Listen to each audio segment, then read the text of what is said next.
agnostics, atheists, those who left the church, those who have been fallen. I think if Jesus Christ were to come to bless the world, I still think it's going to come from the Gentiles, not from those who believe. You are the key to bring salvation to the world.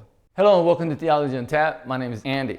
And here's a question. Why would people want to kill Jesus Christ? What did he do that deserves being murdered? Did he have a great army or something like that? Was he raising an army? No, he just had 12 disciples following him wherever he went. So what was the reason? So in Luke chapter 4, we see Jesus going to his hometown of Nazareth, and he goes to a synagogue, which is kind of like a church, and he was given a scroll from book of Isaiah to read. And he started reading about the coming Messiah, the prophecies concerning the Messiah, a Savior that's going to come to the world to bring healing, to unite people. And so he started reading it, and afterwards he puts the scroll back down and he said, today, this is what Jesus said, today these prophecies have been fulfilled in me. He's the Messiah.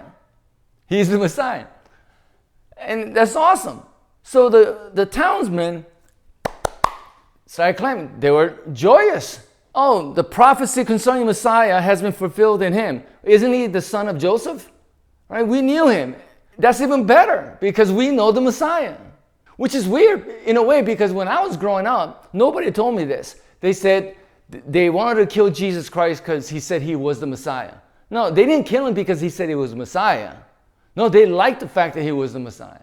But in few verses later, they tried to kill him. So what happened in between those two instances? Few verses.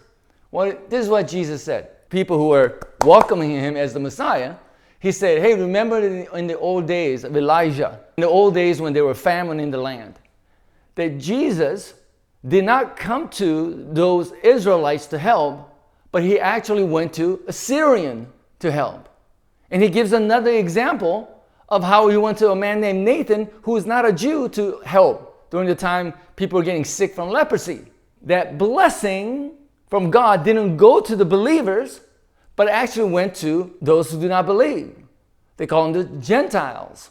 So when the townsmen who are Jewish heard that Jesus Christ, the Messiah, is going to preach the good news and that the Gentiles are the ones that are going to get blessed from it, that's when they try to kill him. It wasn't that Jesus said he was the Messiah. The great blasphemy of Jesus Christ is not that he's the Messiah, is that forgiveness of sin is for everybody, not just the believers, but those who do not believe. So if you put that into our world today, who are the believers? I said, well, I'm from a Christian community. When I was growing up, I was a Christian. So I would say if Christians hold the truth of coming Messiah, and there are those who do not believe, and we still call them either Gentiles or agnostics, atheists, those who left the church, those who have been fallen. I think if Jesus Christ were to come to bless the world, I still think it's going to come from the Gentiles, not from those who believe. You are the key to bring salvation to the world. Those who left the church, who are agnostics, atheists, give Jesus another chance, because I still believe that salvation is going to come through the Gentiles. Late 60s and early 70s, there was this Jesus movement. It didn't happen inside of a church, did it? No, it was on the outside of the church. The hippies or whatever who were experimenting with drugs and sex, and they got tired of it and they were looking for something better. And they found Jesus Christ. And it grew so fast.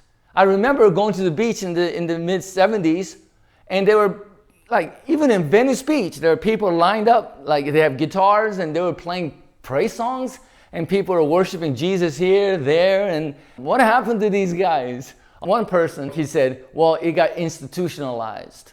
That's why he stopped. So I say, when salvation is going to come through the Gentiles or unbelievers, do you think the believers will like that?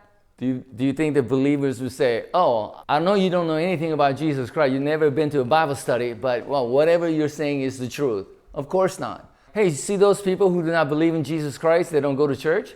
Didn't Jesus Christ die for them as well? Salvation comes to them as well. Now, if you were to say that, then you're a heretic, aren't you? But the blessings of God through Jesus Christ is everybody. right? And I believe the spiritual movement will come from the outside the church, and that is you. So God bless you, and I'll see you next time.